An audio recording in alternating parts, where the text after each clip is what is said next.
Uh-oh. Oh yeah. All right, going live here.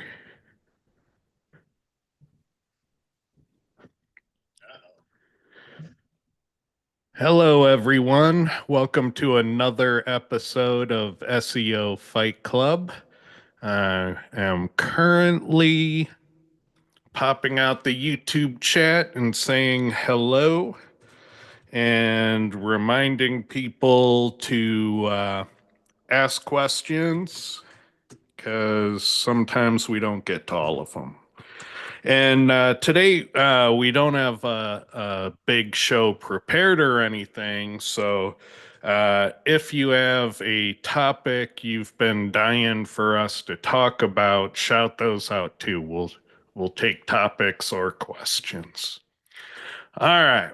So with that, let me ask Madge.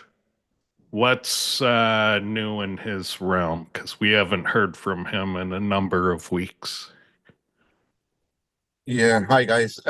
Sorry, I've been on holidays. I only got back last week. Um, so I needed a bit of a break and set a few things up in the Middle East. Yeah, I only got back last week, so nothing new and exciting yet, but there's a few things in the pipeline coming Okay. soon. Well, Yeah, let us know when you have new developments. will do, Ted. Thank you. All right.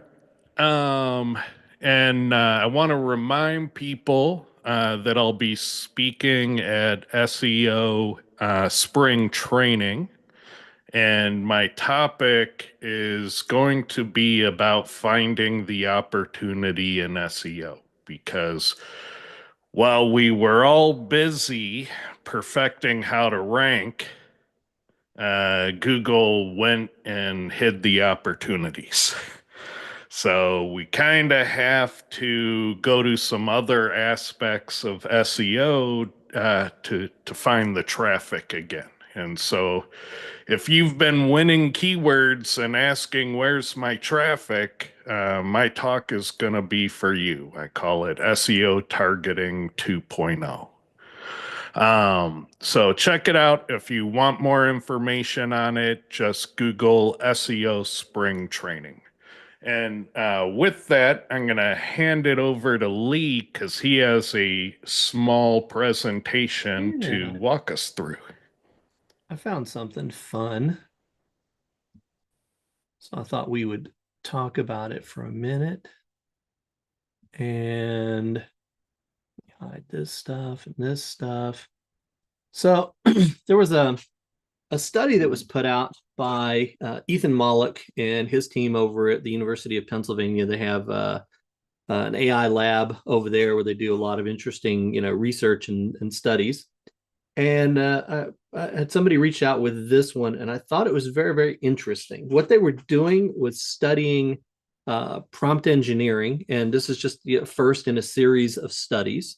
So wanted to go through it because they had a couple of interesting findings. So here's the paper. We're not going to go through and read the paper, but there are a couple of points in here. What they did was they first started talking about how you benchmark AI. And in their particular case, he proposed for his study three different benchmarks. The first one being if you have complete accuracy, if the AI answers the question 100% correctly, or if it has a high degree of accuracy where it answered the question 90% of the time correctly, or at least just 51% of the time. It got it more often right than wrong. And there are other standards out that they use for benchmarking accuracy of LLMs with questions like this one called the Pass 100. Now, I didn't know this one, but the Pass 100 means they'll ask the question 100 times. If you got it right at least once, you pass. So you can be wrong 99 times and still pass that particular benchmark, which I thought was kind of amusing. And then they have a consensus where it's, they average sort of um, all of your answers and see whether you got them right or wrong. So what they did is they came up with they had 198 questions and they asked each question 100 times and they had four different variations of the question. They had one that was a formatted prompt, an unformatted prompt, And then they decided to say, does being nice to the AI, being polite or commanding, have an effect on the output, which was kind of cool. So the baseline prompt, I'll show you an example of here. They'll have a prefix, which is the question, 2 quantum states, blah, blah, blah, which one of these? And then it gives you your choices. And then it has a suffix, which tells you how to output your answer. So that's a formatted prompt. The unformatted prompt would just be the same without the suffix. And then the polite and not polite is please answer the following question, or I order you to answer the following question. So they wanted to test those 4 things. What was interesting, I loved this about this one.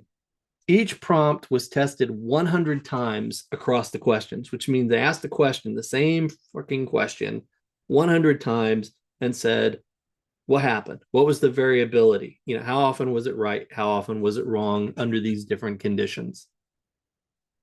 And we'll just go to the nice, pretty little graph.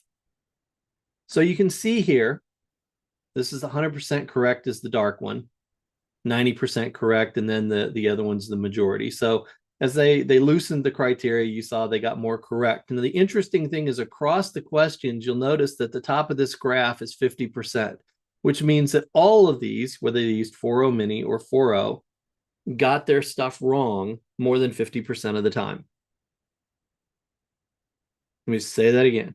They got it wrong more than 50% of the time. Now, in all fairness, these are PhD level questions. So there is going to be some area of wrong. But Well, go ahead. keep in mind that once CAPTCHA breaking got slightly better than 50%, Mm-hmm. that was deemed suitable by the Black Hat community because you could do work with a 53% CAPTCHA success rate. It just means you need to do the CAPTCHA 3 or 4 times on average in order to get past it. And so, keep in mind a 50% failure rate isn't bad for all things. It's No, only bad for some things. no, you're absolutely right about that. And I think their purpose in the study, if we just look at this black, which is the 100% correct, but it holds with all the bars. It's just easier to see this. The formatted prompt, when they went to an unformatted prompt, there was a significant drop off, a big old drop off in accuracy just by telling it, hey, output your answer the following way. And then when you looked at, the I order or please, they basically did about the same as an unformatted prompt. There was not a whole lot of difference. And they just showed in the table, they said, if we looked across all the questions, these are the ones that most favored, please. These are the ones that most favored I order. Most of them were in the middle. It didn't make a big difference. So it was situation dependent, and they couldn't determine what the factor was that made it situation dependent. So the fascinating thing about this is the variability in the responses from the same prompt. Well, is it fair to say that it is just emulating what human beings have done? And if you go to the web and find work from human beings on physics or on math, there'll be some good math out there and there'll be some bad math out there. Oh, absolutely. Because And we got to so it's remember. just showing that maybe 50% of the time human beings got questions like these wrong. Yeah. Well, I was also, actually just going to ask the same question. So if you took a sampling of 19,000 pages, what would be the spread of 100% correct, 90% correct? oh, absolutely. Would it reflect this the same or not? Yeah. Yeah, I think that the point that they're making here, and the point that reflects back into the way we use it as SEOs, is this: the same prompt has variable output. Now, this was PhD level questions where they were doing that, but I went and did one further. So we'll just go right here and I'll show you. I opened up ChatGPT 4.0 and I said, hey, what is search engine optimization? That was my question. And so it starts to give me a little answer, and you see it talks about on page, technical, off page, and local. Boom. So I open up a new session what is search engine optimization? And now I get 5 things. Local went away, but now I have content strategy and user experience, a slightly different answer. Same prompt. Let's do it again. Here, local came back, content strategy became content optimization in this particular answer, and it got a little longer. Now we have another one here. Oh, we brought UX in. Yeah. So this is a really good example because when I teach people Cora, one of the things I teach them is that if you're using AI, you have to make trying again differently part of your workflow Mhm. because when beginners start doing SEO with AI content, they tend to fail 2 out of 3 times. Mhm. And when absolute experts who are seasoned professionals at it do it, they tend to fail 1 out of 3 times. And that's like the spread. But everybody has to try again differently because sometimes you randomly get a crappy output. Mhm. I think the other one, and let me just show you this last one. This is the same prompt. And notice it went off and started getting way into the weeds. This is the exact same prompt, the exact same model 5 And times, and a that variability of answers. that might be the good one though, because that might have more relevant entities. Who knows? Mhm. It might have more keyword matches. Right. So I think the piece that I want people to take away from this is because there's been a few studies that are like this. So we even saw this when we were looking at AI detection. That the same prompt, if you ran it, sometimes it would put output that was human written, sometimes it would be more AI written, and it would, vary all over the place. So, the same prompt, and that's the nature of large language models. They're word prediction engines. So you're going to get a different answer every time. And I thought what was interesting about theirs is they confined it to PhD level questions where there is a right and a wrong answer and still see the same variability that we see when we're just asking a basic question. So not only does the style of prompt impact the accuracy, but there's just inherent variability in the output of any LLM. So I love people that sit there and I have the perfect prompt. I'm like, run it twice, see how perfect it is. Run it 3, 4 times, see how perfect it is. So this is really timely. So last night I was using ChatGPT to pump out a lot of content. Mhm. Um, and the funny thing is, I was asking it to provide 4 different. I would give it a prompt where I said, "Give me 4 unique articles on these 4 different subjects. Here's how I want you to format it, yada yada yada." But I found that as I progressed, when I went to my next set and my next set, it was formatting it differently. I gave it the exact same prompt and it gave me very different article formats. So I hadn't even thought of like the content difference, but even the formatting was changing. It wasn't even just Yeah. like the information they were giving me, but what they were giving me was different. And I found that odd because like it was separated by a span of 10 minutes. It was the exact same font. I was just asking a couple different subject matters. Yeah. And that's one of the things that, we see all the time. And so a lot of times I'll see people like they'll write a prompt and it'll get an answer like this one that's up on the screen for what is SEO. And then they'll say, "Oh, I got the greatest prompt." And they'll give it to somebody else and they'll get the shorter answers. And they're like, "Well, this prompt sucks." Well, it's not the prompt.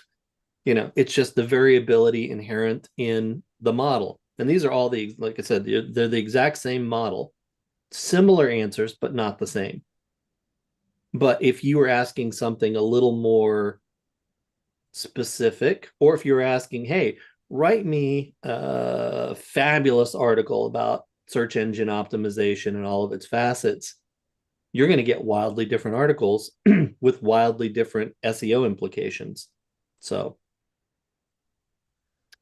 And anyway. there probably are some best practices to prompts. Like if you were trying to use a prompt to do your product naming, and so you have a prompt and you give it the product, measurements and characteristics. and you're like, write a suitable product name for Amazon for a product with these characteristics. You might get a good product name for Amazon, you might get a bad product name for Amazon. But if you tell it based on that to write 25 product names for Hmm. that description that are different, then you can find the one that would win your click from among the set. And now all of a sudden you've created a system where you're finding product names with CTR advantage. Hmm. So there probably are best practices that you can use to have a better success rate at getting a good outcome. Right. Um, but yeah, not a lot of people are thinking in those terms. No, I mean, but if you take what Charles was doing last night, when he was getting the poor output, if he'd have run the prompt again, he might have gotten just the output that he was looking for. And that's part of just understanding the nature of AI and LLMs at this particular point in time. Nice. Well, that was a pretty cool find you found there. Hey, Lee, Yes, just to, sir. just to toss a wrench your way, Nice. I I, I consider myself to not be an AI bot, but if someone were to ask me what is search engine optimization, Hmm. and I gave them an answer, and they asked me again the same question, I'd give them a slightly different answer. If they Hmm. asked me again, I'd try a slightly different answer, Hmm. a slightly different answer. I don't see that as being unusual. You didn't say what is 4 and 7, where the answer would be the same every time. Um, so if you're asking for a definition again and again and again, I would expect to get a slightly different answer each time. Yeah, I agree with you. In this particular case, the thing that struck me was not that there was, the first four were all somewhat similar. And I can talk about, well, as technical or I left out local or whatever. I mean, it's close enough. But the fifth one was considerably different. It went into much more detail. And so if you're looking at that, like where you would go and write, content for a blog or video or something like that, the quality, depth, and detail in that is going to vary with the exact same prompt. And I think that's the key is just understanding. So whereas they were going after accuracy in the study, I was just struck by the variability in the response, which is the same variability in response you see when you're generating content. So I agree with you though. You would see, I don't mind slightly different answers if they're correct, but sometimes variability is not your friend. And Ted, when you're talking about writing like supplemental content, if newbie is failing 2 out of 3 times, okay, then what's the difference? What is it that you do, or what is the difference in the way your prompt is structured that gives you a little bit higher success rate? Yeah, I kind of know at a glance what I like, and I figured out that AI is really good at entities and LSI keywords. Like it's fantastic for that problem. But it's really bad at exact match and variations. Mm-hmm. So most of my prompts are tweaked in order to try to fix the exact match and variation problem. And I also tweak the prompts to get a sufficient volume of information. Mm-hmm. And so I don't want to get one answer from the chat. I want to get a lot, and then at that point, I know I'm getting authoritative, and I know that the primary way it's going to fail is I ran out of real answers.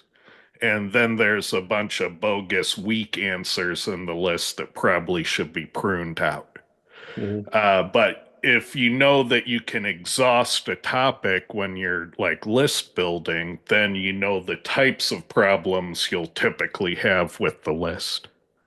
Yeah, but that's a great example of keyword density is a great example of something that large language models struggle with because they're trying to write towards the average article, which doesn't have the keyword density of a page one article. So you're trying to get it to write SEO style rather than the way in which it was trained. So usually what people do is they'll say, hey, write and get the keyword density, increase the number of these keywords. And so it'll rewrite the article and it'll put those keywords in some places, but remove them from others because it doesn't know how to, vary from the average article that it's been trained on. Yeah, so many SEOs want to tune for the averages, but the average content doesn't rank.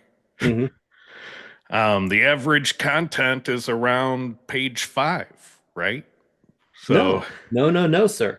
Because if you take a look even at the Google results, they'll say, results 1 to 10, 3.2 million. The average content would be around 1.6 million. yeah, there you go. So even of the stuff that ranks, the average that doesn't rank, yeah, is not even in there. Yeah.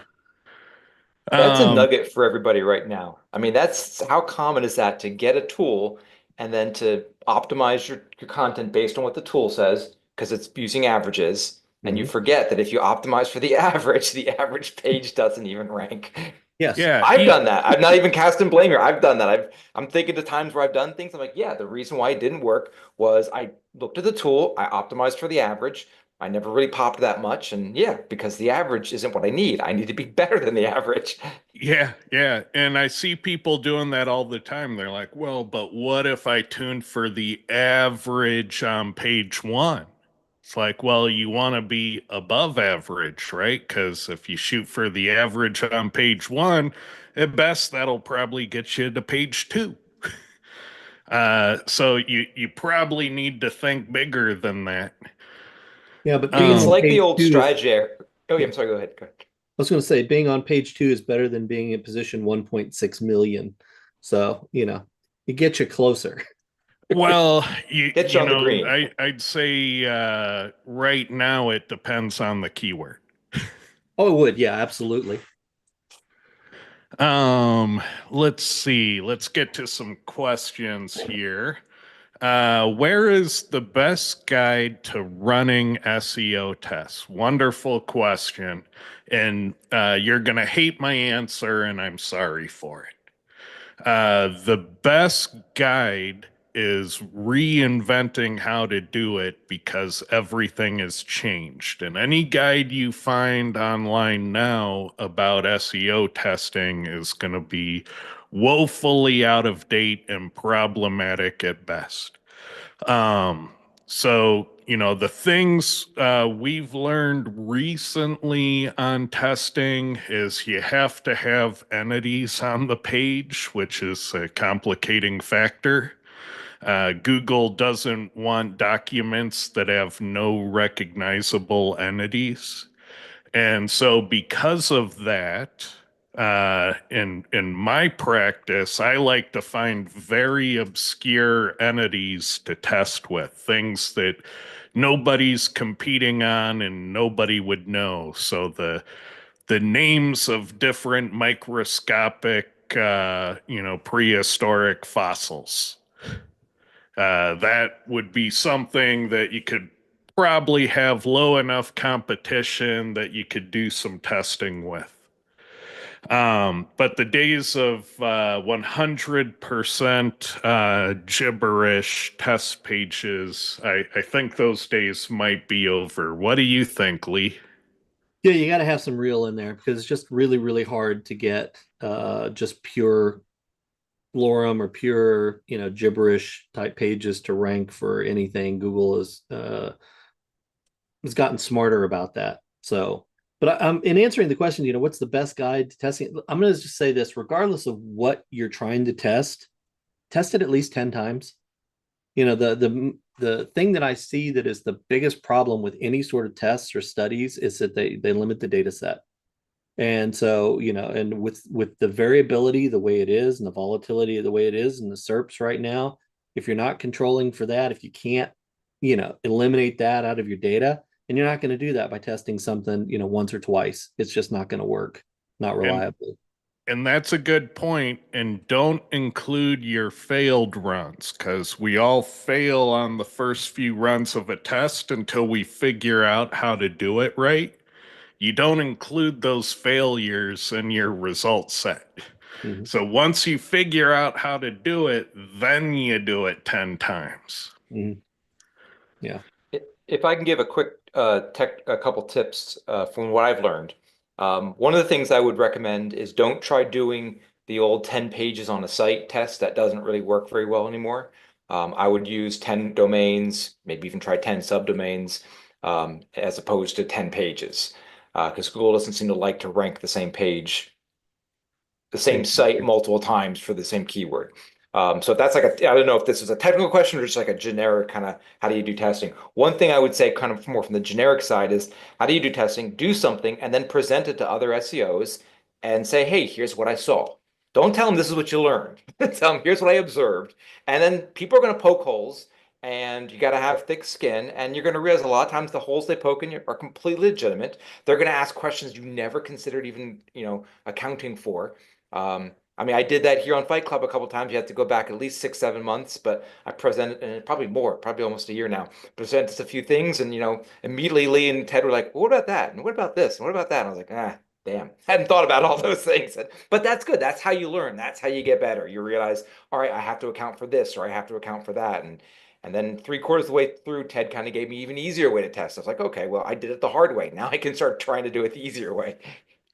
Yeah, and I think that some of the times the question that the poke is not necessarily poking a hole in what you did, but it's like, ooh, here's a different question that I have on what you did. Did you think about this? Do you have any data that can help satisfy my curiosity out of your data set? And sometimes the answer is no, but that's a cool question. Now let's set Yeah. up a test and let's go see if we can get an answer to that one. That's a good point, Lee, because that's really what's happening when people are asking questions. They're not usually, well, some people are just trying to tear you down, but most people aren't. Most people have legitimate questions, or or like Lee said, what you looked for, or what you found made them think even more questions like, oh, wow, well, what about this? Or what about that? Or how did you solve for this problem? I tried something too. How did you solve for this problem? It's I think that's the key is having that, that it's the scientific process. It's opening up for peer review, saying this is what I found, and then have people say, well, what about this? What about that? And I know just recently I ran a little test and I showed Lee, and he's like, oh, I know, or I don't know if he said I know, but he's like, oh, what, this is a factor. I'm like, well, not according to my test, it's not a factor. So now it's a matter of, all right, how do we go back and test that? Did I mess up a test, or did it stop becoming a factor? Mhm. And that's kind of it's just the process. And if you're controlling all of your variables, you have to be careful about submission order. So I've ruined tests by finding out that the first test cases submitted were the oldest, therefore they rank the best. And so you need to alter your submission order so it doesn't spoil the test. So you could recognize that, oh, what I'm seeing is the submission order. Mhm. Failed tests actually might be a really good episode of Fight Club. Just I had a test I ran once, and this wasn't even a failed test, it was a very successful test. I was very proud of myself. And then I went digging into Google's documentation like a month later, and they documented everything that I tested for. So all I did was just verify everything that was already in their documentation. I should have read the rule book first, maybe. I don't know. Well, one of the things is, and Ted has talked about this for years. It's like, we woke up this morning and everything that we knew yesterday might not be valid today. And so, that's another reason to go to spring training and listen to Ted's talk because shit's changing. And, that's one of the things you got to keep up with is like, hey, this used to be a factor. Doesn't look like it's a factor now. So, All right, let's see. Thoughts on someone wanting to use an exact match keyword as their primary domain, uh, with a brand name URL that wildcard redirects to it. Is this a bad foundation to build? Um, I I'm not a big fan of it because if you have the two, then, maybe have two sites. The reason I feel that way is one of the things that has emerged in the recent version of Google for ecom is brand search. There's a section for brand search results. And so Google is looking for brand. And if you're a certain type of keyword that would typically have a brand, you probably want to be in that game. The other thing to keep in mind is that brands are something that most companies like win and get to own.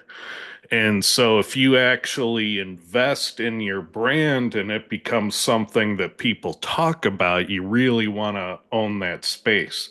And if you're using an exact match keyword, you probably can't win it as a brand. You probably can't trademark it. You can't keep people from advertising on it and using it in other ways. So you lose a lot of the advantages that something that's brandable or trademarkable would have.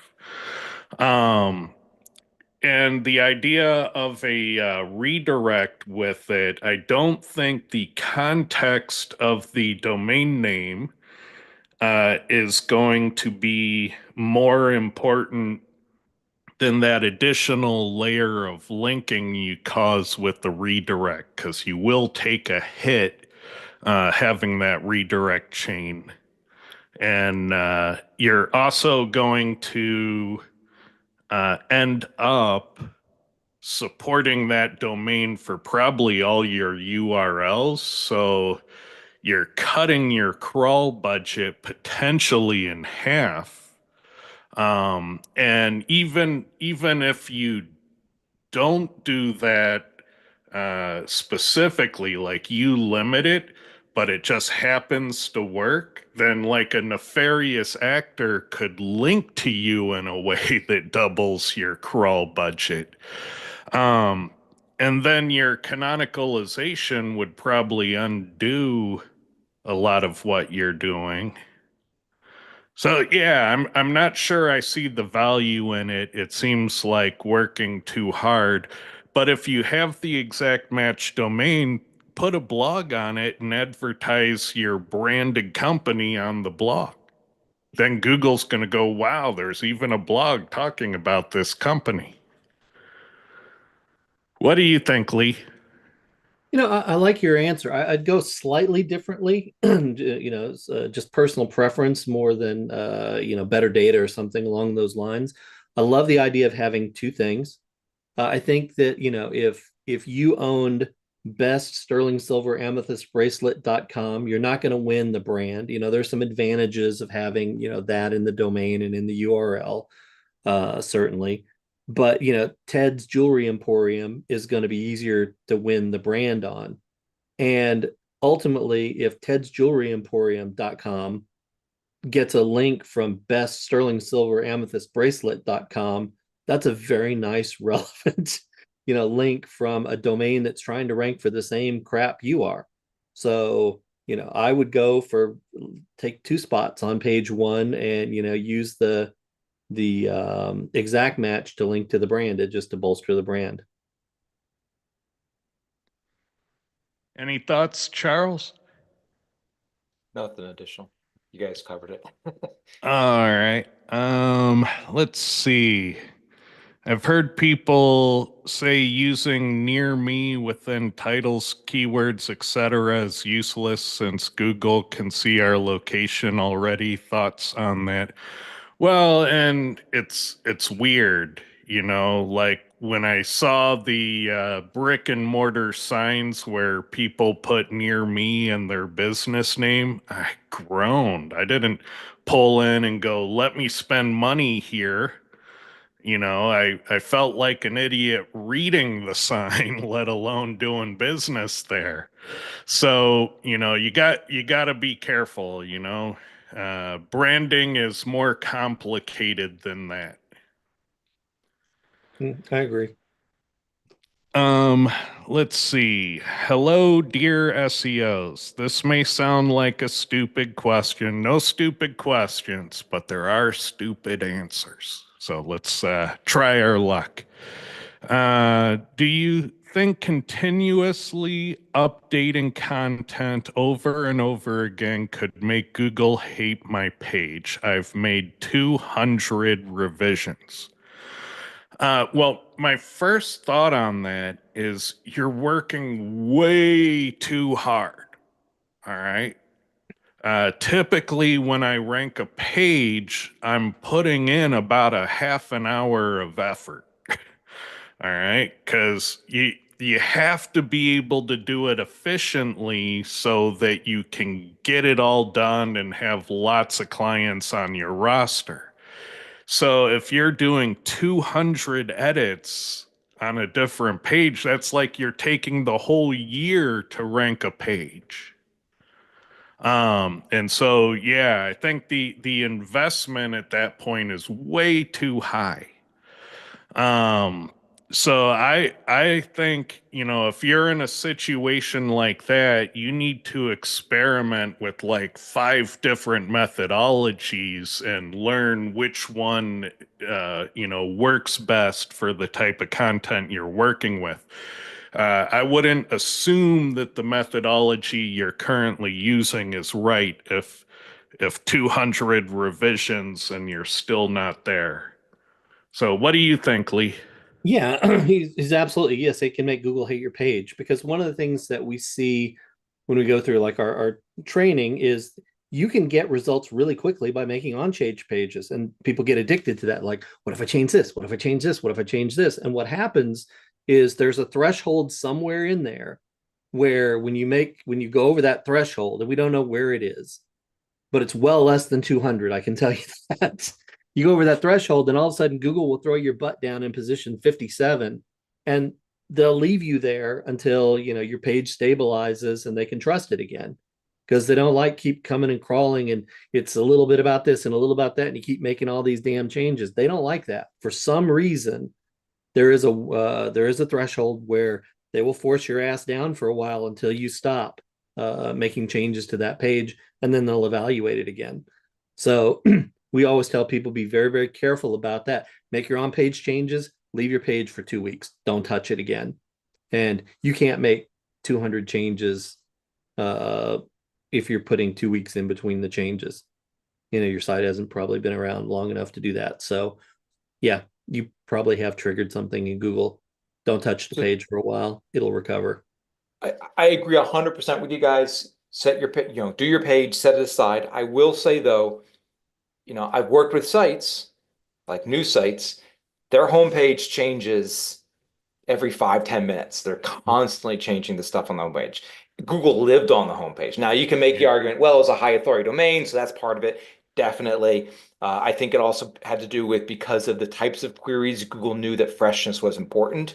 Google definitely has a bias towards fresh content. I agree with you, Ted. It's like, yeah, you're spending way too much time on that content. And Lee, you touched on it a little bit. Were you changing the subject matter of your page, either overtly or, you know, unintendedly? If you're changing the optimization and or the subject of the page, Google will not like that. If you're able to change the page but not change the optimization of the subject matter, then Google might give you a slight benefit, maybe. Mhm. But I don't think it's worth doing 200 page changes to the page just to get that minor little freshness, you know, signal from the search engine. And it may even be a query that doesn't deserve, you know, Google knows certain queries deserve freshness. So they'll look for, you know, you do an article about Joe Biden or Donald Trump or any politician or movie star. They're going to look, you know, Gene Hackman, they're going to look for fresh articles because they know things are constantly changing. You do a search for, uh, you know, one of Ted's microscopic fossils. Yeah, they know not much is changing, so it doesn't really changing it often doesn't really, it's probably not going to help you much. So So JP said, Charles, this is Fight Club. Can you disagree at least once? LOL. So you know what? I'm going to disagree with you, sir, just to give the audience what it wants. I got to please the audience. For a news page, you have different articles that are popping up. You don't have a same article that gets edited 200 times. Now, you Well, will have some articles that get updated.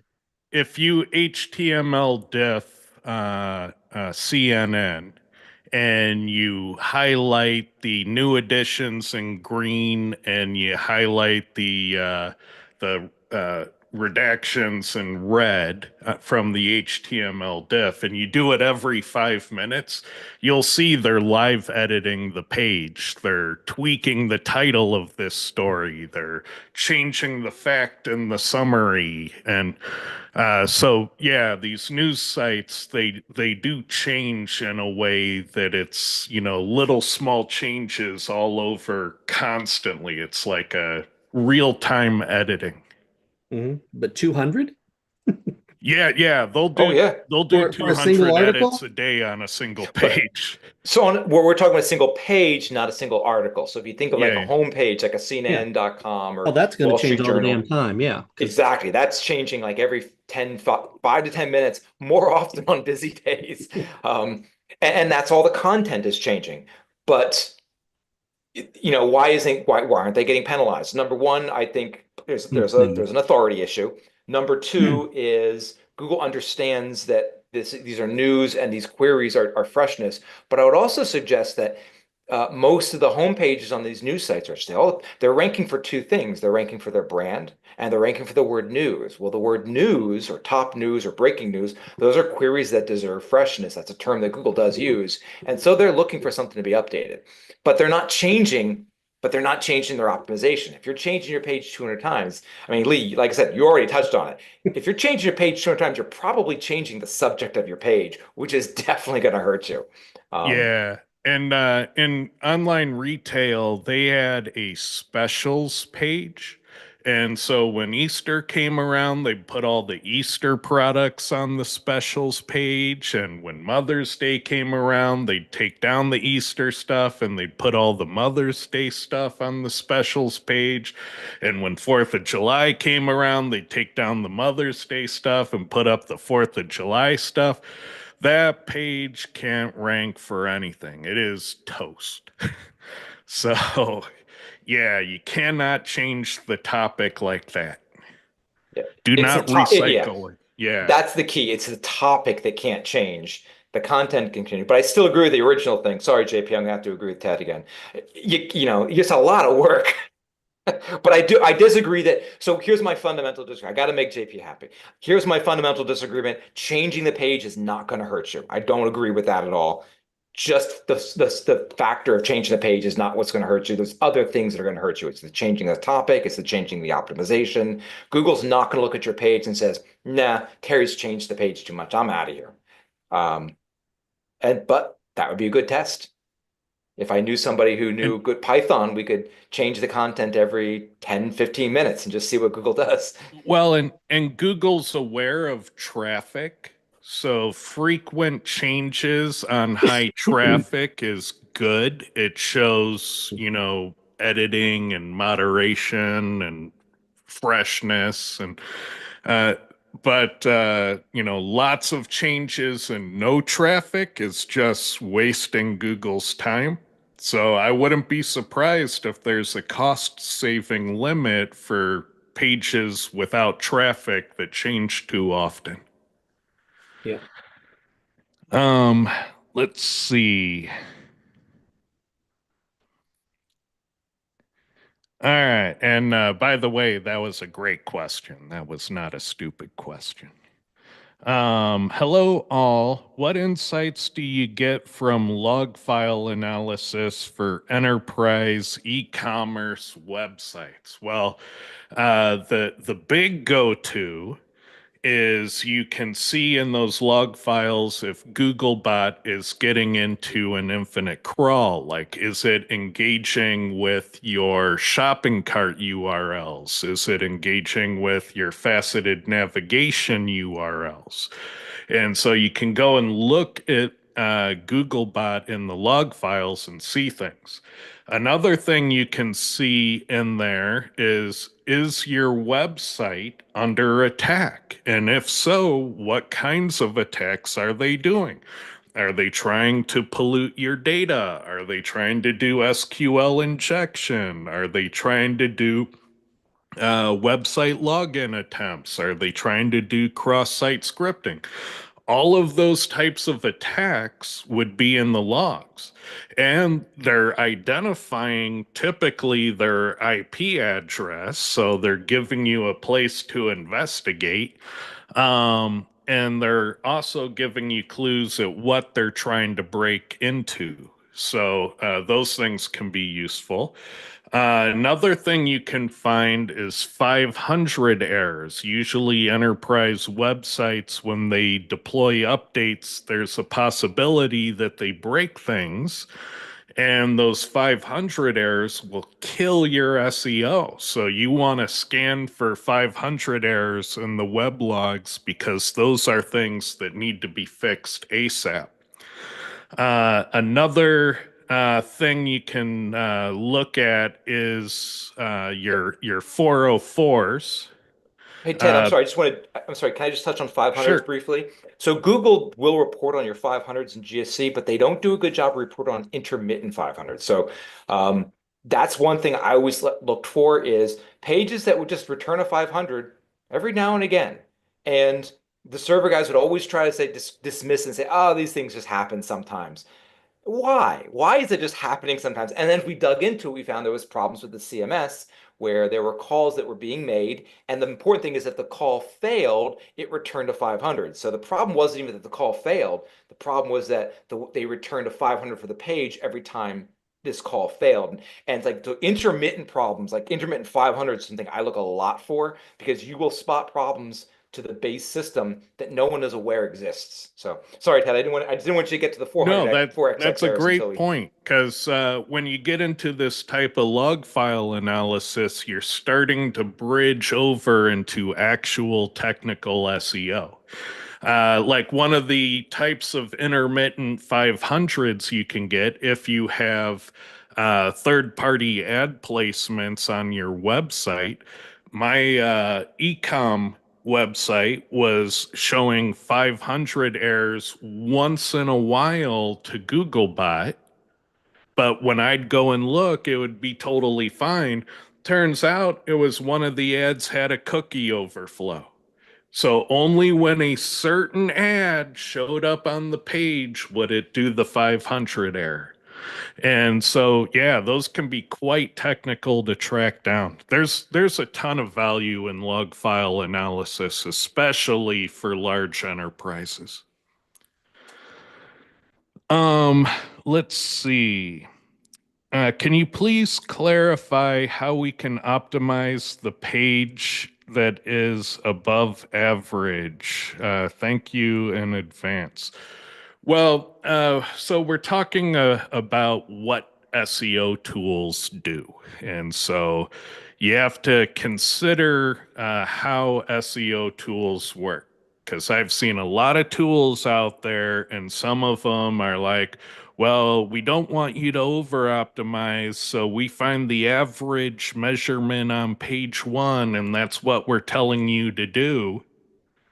And the average measurement on page one is not above average. So you probably want to be above average for page one. So, you just got to read the documentation on your SEO tools, find out what they're doing, or, talk to an engineer and ask them, because you probably want to be above average for page one. Yeah, and I think you just have to look and see, what sort of factors you care about. So if you think, the number of images is it, and everybody else has 10 images, you put 12. Somebody, if the average page one word count is 1,000, you go to 1,200. That's how you, optimize beyond them. If the average keyword density is 3%, you go to 4%. It's just you go higher than what the average is when you modify and adjust your page. So what do So you do, guys, when the average, just take images, the average is 10, you say, well, I'll go 12, but one page has 25. Do you do 25? Do you do 20? Do you do 30? What would you guys do? So the average is still 10, but there's an outlier. I Personally, I just like to be competitive with page one, so I don't need. So this is one of the things that I think gets people confused in Quora is they'll pick the max strategy, and the max strategy will say, "Hey, the top dog has 25, you've got 10, you need to add 15." And I'm like, yeah, I don't need to add 15. That's a personal, SEO preference because, I don't have to match everybody. But, that particular philosophy comes from, Ted's, hey, if they can do it, why can't I? I won't get penalized if I have 25. But I don't set everyone as of those things as a goal because I don't treat each factor as, equally important. So the ones that I think are important, I will try to be competitive with page one towards the top of page one, but I don't need to be the top dog. That's just me. What about you, Ted? You go to 25? Well, all tools fail. Okay, Mhm. so a lot of people over the years have asked me, Ted, why do Pop and Surfer say I'm over optimized when Cora says, no, no, no, you need to add a whole lot more of the keyword? And the general answer to that question, it's how the tools saw the page. So, if they're not using the same size viewport when they render, well, Googlebot historically has used a 12,000 pixel tall viewport. So if the tool's viewport isn't 12,000 pixels tall, it's going to trigger a different amount of lazy load content. So if they only have 1,000 pixel tall viewport for their tool, then there's going to be a big difference in how much HTML the tool saw versus what Googlebot saw. And there's about 7 or 8 different areas where Googlebot is doing things that can alter the amount of content on the page. And so the tools really need to invest in seeing through Googlebot's eyes. And so when people say, this tool says I'm over optimized and Cora says add a whole lot more, I just tell people, it's how you saw the page. And when they ask, well, which one's right? It's just whichever one is closest to what Googlebot saw. That's the correct answer. Well, And that's what we kind of need to strive for. I think there's another factor that comes into that with tools, especially. Let's suppose that, the tools we're looking at, my tool set, your tool set, Charles' tool set, we're all measuring exactly the way the Googlebot does. We can still give different advice because I could sit there in my tool and say, I believe that you should not exceed the average or you're in danger. So I'm going to tell you, if you're above average, come down. If you're below average, come up, but only up to that average. Whereas you, with Cora, especially if you've got the max strategy, so you're looking at who's got the most on page one. I can get there, and if I match them, if I match everybody on that, I should have a pretty well optimized page and I should rank pretty damn well. And that's true. And that's, one of the reasons why Core is a great tool. But embedded in that is the philosophy of how to interpret the numbers that the tool is providing.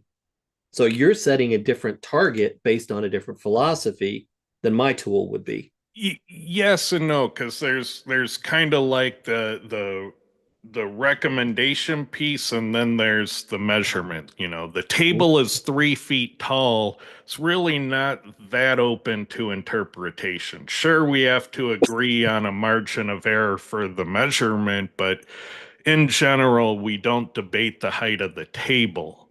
Mhm. What we do debate is, is 3 feet tall a good height for a table? And you Mhm. might say, no, no, 18 feet tall. That's living large. That's a good table. Um, you, you, so a lot of what's in core are measurement facts. And I think when people make the complaint about, different tools in Cora, they're talking about the measurement facts part of it? Why are the measurement facts different? Why is Cora saying my table is much taller than what Surfer says?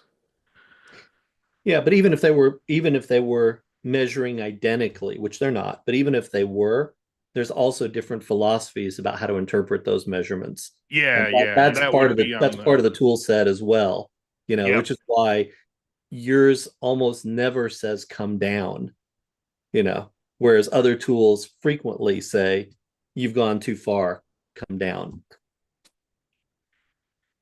Yeah, and I think that's generally a mistake if they saw the page differently, though. So, yeah, again, philosophies, you're right, Yeah. philosophies. But all right, so let's look at another one. Any insights other than the obvious about optimizing for AIO and AI mode? Well, I'm secretly hoping AI mode fails because I think that looks horrible for click-through rate. I think it's the death of publishing on the web if that's what we're getting.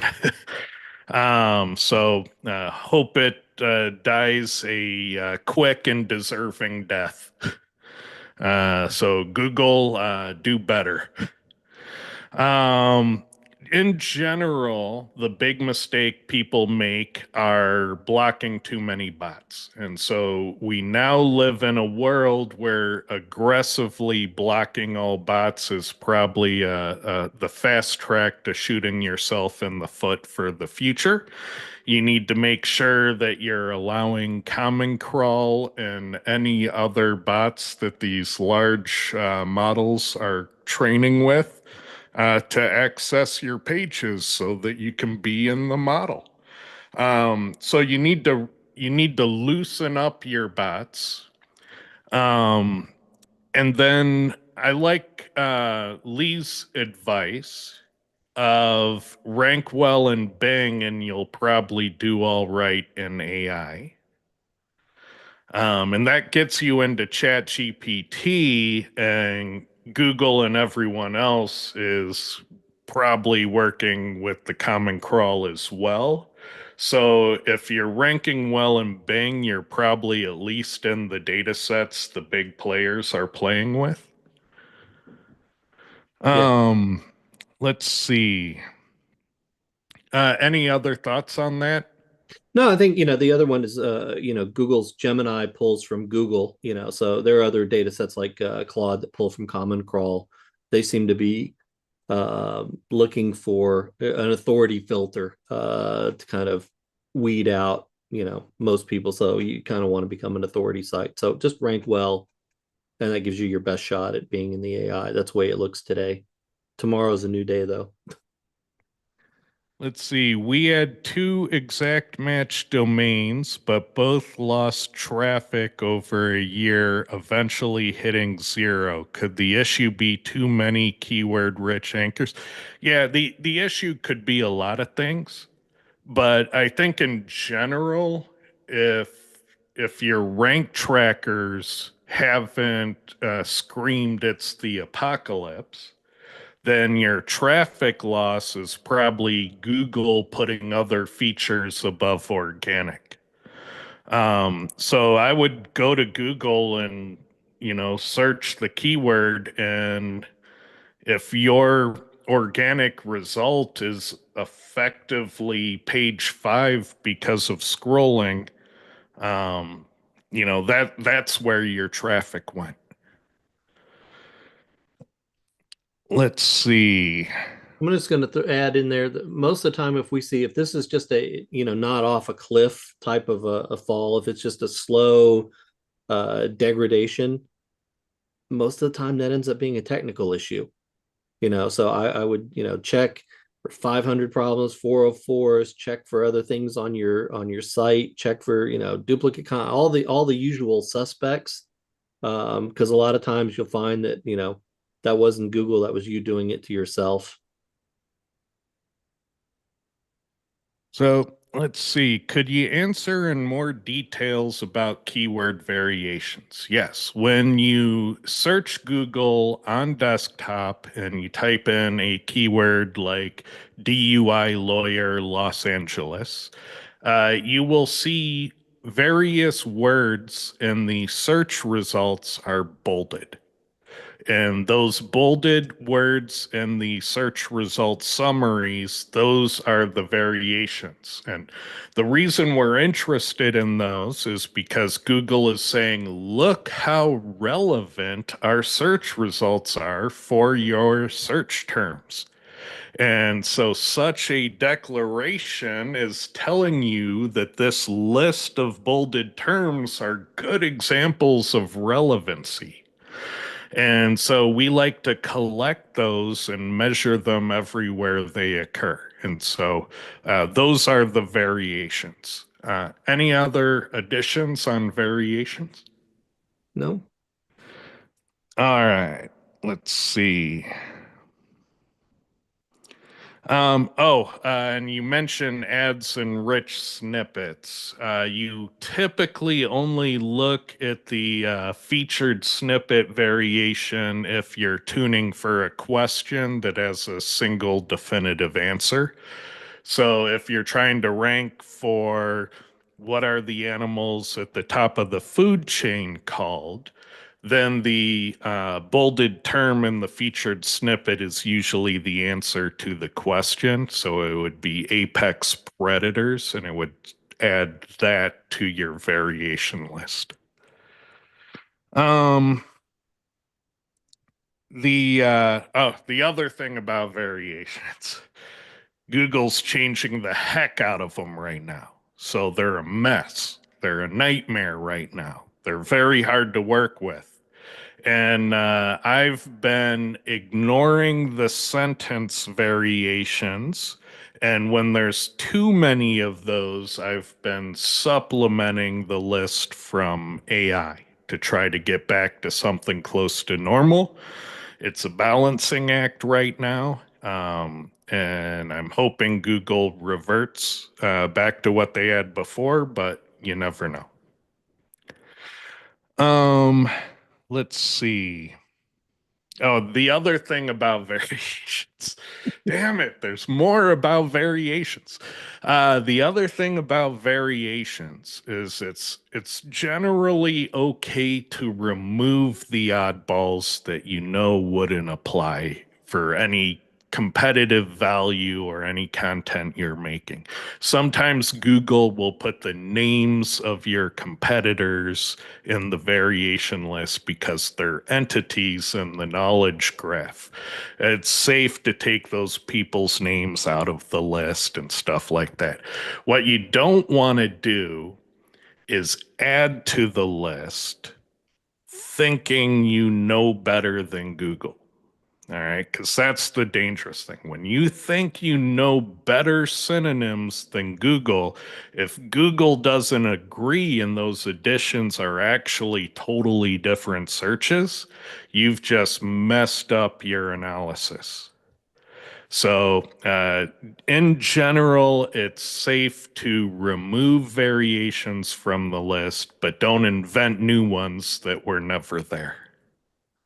Here's a power tip for Query users. If you go to the variations tab, I generally ignore all the variations that none of the top 10 are using. And you'll find that that's about half the list in most Quora reports. So you can eliminate a lot of variations that people on page one aren't utilizing.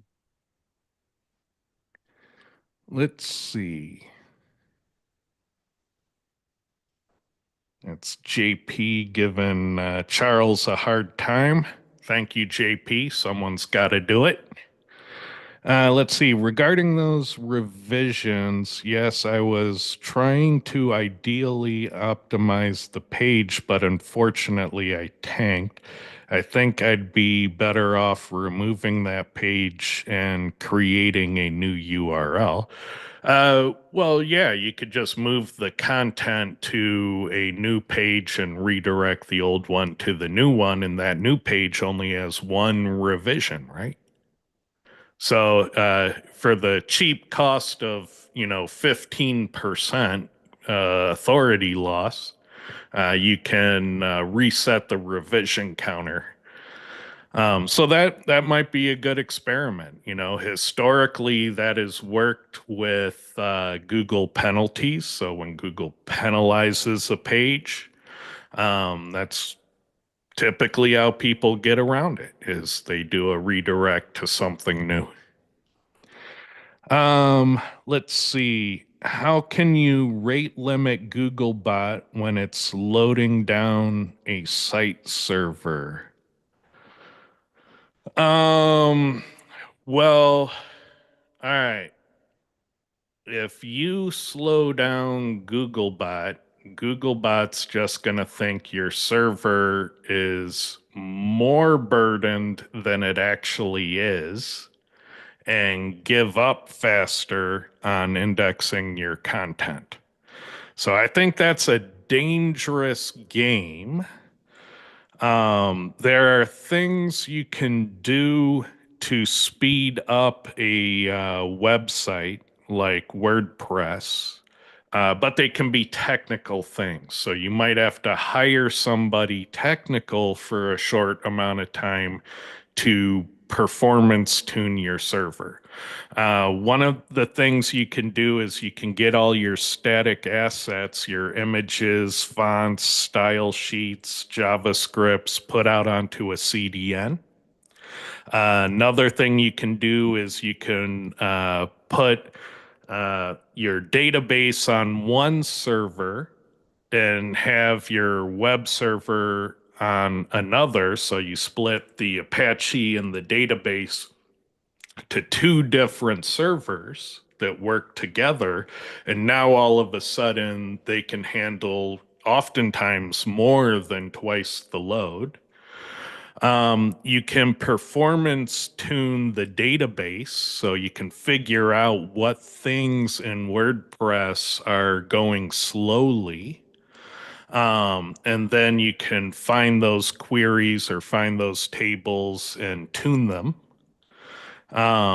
So yeah, there's a number of things you can do. Another thing that a lot of people don't realize about WordPress is that its session management is actually writing to a file, and you have to hack it if you want your session management to actually be like stored in a database and be fast.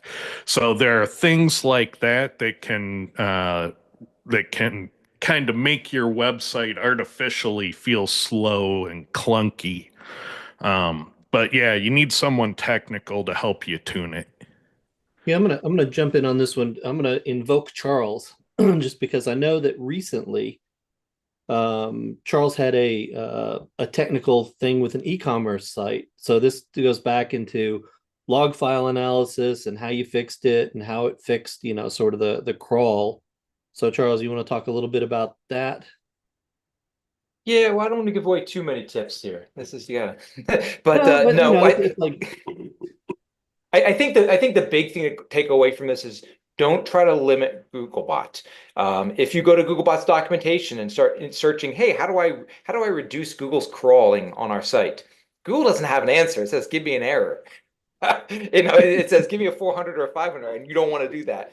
If you try putting like crawl delay in your robots.txt, Google's going to ignore it. So if you go to check your robots.txt, I think the bigger thing, and this is what you're talking about, Lee, is you should be serving your content as quickly as possible to the search engine. The search engine should not be having trouble searching your sites. Ted and I talked about this, I think it was last week or maybe 2 weeks ago, about Google crawling pages. You don't want it to crawl, so you want to really manage your crawl budget, making sure that you're not serving up stuff to the search engines that you don't want to serve. Like literally half my time, sometimes not often at enterprise, was getting Google out of sections of the site that we didn't want it in the site. So I spent a lot of time trying to keep Google out of places because we didn't want Googlebot to spend its time crawling these pages that we didn't want to rank. So I mean, here's the rule: if you don't want to rank it, if it's not part of your sales funnel, your online sales funnel, make sure Google doesn't crawl it. And there's lots of ways to keep Google from crawling stuff. But also, yeah, but I think more to your point, Ted, and this was the example with this client where making the crawl more efficient, making sure that Google can easily crawl the site is a big win. So it's not about limiting crawls, it's about making sure Google's only crawling the stuff that you want it to crawl and rank. Yeah, and you know, when something's bogging down a server, you gotta think, who's typically gonna be the bad actor in that case, and it's usually not Google. If a server's being bogged down by, junk traffic, start looking at those logs, hearkening back to that earlier question, those web server logs get really useful because you can see who's bogging down the server. It might be WordPress login attempts by a hacker from a small number of IP addresses constantly trying to brute force your WordPress password. And if you secure that WordPress install, all that load might go away. If you have people running SEO tools against your website because you're on a highly competitive keyword, you probably need to block those SEO tools. And you might find that, yeah, things get a lot faster when you find out what actually is bogging down the server. Let's see. Is Charles still offering enterprise SEO consults? Yes, he is. There you go. How can they find you? They can go to Charles Taylor online. They can just Google Charles Taylor SEO, or if you feel like going to bit.ly/Charles Taylor SEO, you can schedule something right then and there. And if you don't like Charles, you can always ask Clint. That was Clint asking, by the way. Oh. He doesn't answer my messages anymore. He's so mean. Let's see. I'm going to assume answer is no, but is there any SEO value for having multiple domains pointing to a site? Actually, the answer is yes. Yes. No, it's no. Just keep it no. All right, the answer is no. But Clint's actually, backlinks don't work anymore. Nope. yeah, Nope. Just yeah, write high quality content. Google will love you.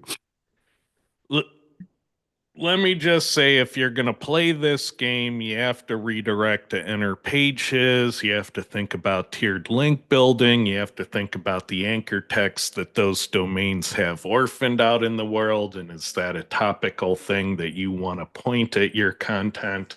There's a lot of ways it can go sideways, but if you know what you're doing, there's a lot of ways it can do real work. And I'll leave it at that. Let's see. I'd also throw out that common misspellings, if your domain name is your company name and there are very common misspellings, it'd be very valuable to have, not necessarily from an SEO point of view, but it would be worthwhile having the other domain variations and pointing them over to yourself. Yeah, and large enterprises like to have funny collections of brand sucks and brand scam and brand and they like to control all those. The funniest list of domains I ever saw was when I worked for Verizon. There were some really funny ones. And there were some ones that legal wouldn't let us redirect over to the domain names, but yeah, all the various Verizon sucks, if you go to them, they mostly, if they're not, well, when I was there, they were redirecting because people were linking to them, but somebody in the brand team might have killed the redirect since then. Let's see. Is there a definite way to remove them from the SERP? Oh, wait, I missed one. Once on e-commerce queries, Google now shows false shipping times and return policies in the search results. All right, so yeah, anything promotional is tricky because it has a cutoff. There's a shipping cutoff date as you approach Christmas, the sales only valid till Tuesday. So if Google is pulling this information from the schema, you have to make sure that that schema is fully configured so that Google doesn't think it's a perpetual offer. And so these are typically an offer schema. And so, yeah, you want to make sure that you go in and you have end dates properly configured on things like that. Um, so yeah, if Google is doing the wrong thing, then yeah, check Merchant Center, check website schema. Google can also pull it off the page, so it might not even be in schema. In which case, you have to find people that have it on the page but are getting the right behavior and look at how they formatted it so that you do it in a similar way so Google can parse the full information. Yeah, Google can also get it from other properties that are either branded properties or unbranded properties. So, if I have a blog out there that says that SEO Tool Lab is open from 1 a.m. to 4 a.m., Pacific Standard Time, and here's the phone number, that might be the time when TED ranks. And I don't know if there's a tool where you can suppress a feature like that in Search Console. Nope.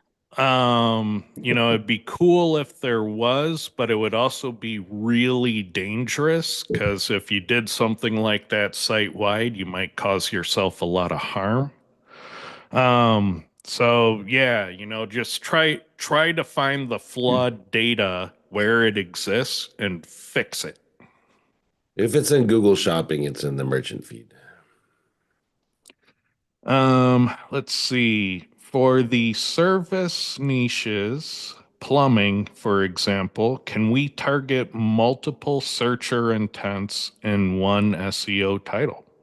Sure. Titles can be any length.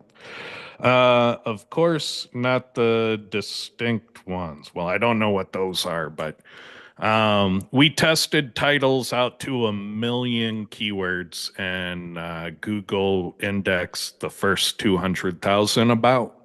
So you got about 200,000 words to work with. You can do a lot of things in a title. Um, let's see. These are domains that have nothing pointing to them, by the way. Client just bought them because they sound similar to their brand. Um, yeah, I'd still point them at an inner page that isn't load bearing. So send them to the About Us page, or send them to the contact page, or send them to the customer service page. You'd probably not want them to go to, like a GoDaddy, domain parking page because it's not a good look.